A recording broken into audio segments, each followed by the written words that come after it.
আসসালামু আলাইকুম। সবাই কেমন আছেন? চলে আসলাম খুব অল্প সময়ে খুবই মজার একটি সসের রেসিপি নিয়ে। আজকে আমি আপনাদেরকে শর্মা সস বানিয়ে দেখাবো। তো চলুন দেখি কীভাবে সহজে এই সসটি বানানো যায়। প্রথমে আমি একটি ব্লেন্ডারে জার নিয়ে নিব। আমি একটি ব্লেন্ডারে জার নিয়ে নিয়েছি। এখন আমি উপকরণগুলো একে একে দিয়ে দিব। আমি এখানে দুধ নিয়েছি এক বাটি, মেজারমেন্ট কাপের হাফ কাপের মতো।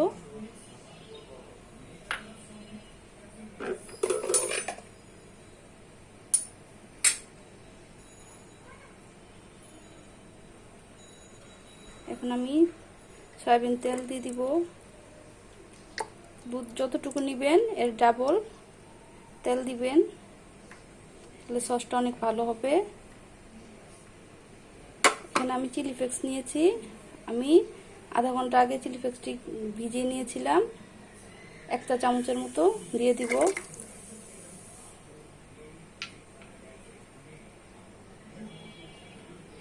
এখানে রসুন নিয়েছি 3 কোয়ার মতো। তো বড় হইলে 3টি দেওয়ারই চেষ্টা করবেন, আর ছোট হইলে 4-5 কোয়া নেবেন।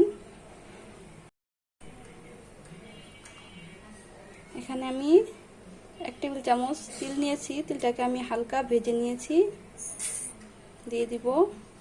আর আমি যে উপকরণগুলো দিয়েছি সবগুলো উপকরণ দেওয়ার চেষ্টা করবেন, তাহলে টেস্টটা অনেক ভালো আসবে। এখানে আমি চিনি নিয়েছি 3 চা চামচের মতো, দিয়ে দিব।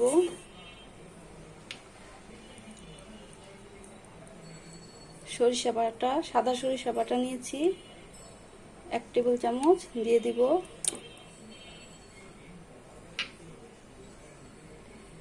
লেবুর রস নিয়েছি 2 টেবিল চামচ, দিয়ে দিব। কেউ চাইলে এখানে ভিনেগারও ইউজ করতে পারবেন। টমেটো সস নিয়েছি 3 টেবিল চামচ, দিয়ে দিব।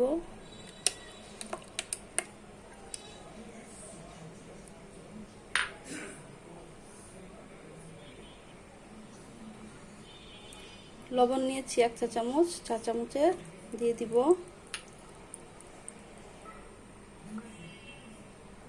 গোলমরিচের গুঁড়া নিয়েছি 1 চা চামচ, দিয়ে দিব। এখন আমি সবগুলো উপকরণ একসাথে ভালোভাবে ব্লেন্ড করে নিব।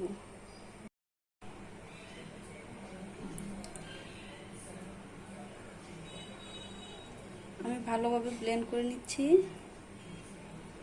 এখন আমি যে আরেক কাপ তেল রেখেছি ওটা আমি অল্প অল্প করে দিয়ে আরেকটু ভালোভাবে ব্লেন্ড করে আপনাদের দেখাচ্ছি। সসটা বানানো হয়ে গেছে, এখন আমি পরিবেশন করে দেখাচ্ছি। দেখুন সসটা একদম পারফেক্ট হয়েছে।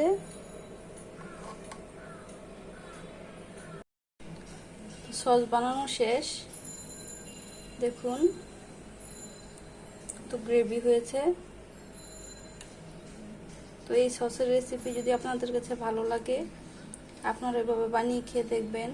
শর্মা, স্যান্ডউইচ, বার্গারের সাথে খেতে অনেক ভালো লাগে। আর যদি ভালো লাগে তো আমার চ্যানেলটিকে সাবস্ক্রাইব করবেন, লাইক দিয়ে আমার চ্যানেলের পাশে থাকবেন। ধন্যবাদ সবাইকে। আল্লাহ হাফেজ।